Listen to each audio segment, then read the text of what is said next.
করে দেয়। এই যে মাননীয় প্রধানমন্ত্রী শেখ হাসিনা সাবেক যিনি প্রধানমন্ত্রী ছিলেন, ইনি কি মানুষের প্রতি জুলুম করেন নাই? অবশ্যই জুলুম করেছে। মানুষের প্রতি অবিচার করেন নাই?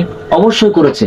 তুমি ইতিহাস ঘেঁটে দেখো, যে মানুষগুলো, যে জালেম গুলো মানুষদের উপরে জুলুম করেছে, তারা ক্ষমতায় টিকে থাকতে পারে নাই। অচিরেই তাদের ক্ষমতা আল্লাহ পাক রব্বুল আলামিন ছিনিয়ে নিয়েছেন।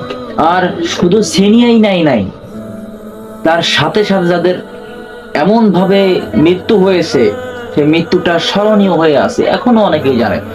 তোমার হয়তো জানা আছে যে যখন মুসা আলাইহিস সালাম রাজত্ব করতো, মানে মুসা আলাইহিস সালামের জামানায়, মুসা আলাইহিস সালামের সময় জালিম ছিল হচ্ছে ফিরাউন। ফিরাউনের ধ্বংসটা কেমন করে হয়েছিল? ফিরাউনকে নদীর ভিতরে চবিয়ে মারা হয়েছিল। ইব্রাহিম আলাইহিস সালামের সময় জালেম ছিল, শাসক ছিল নমরুদ।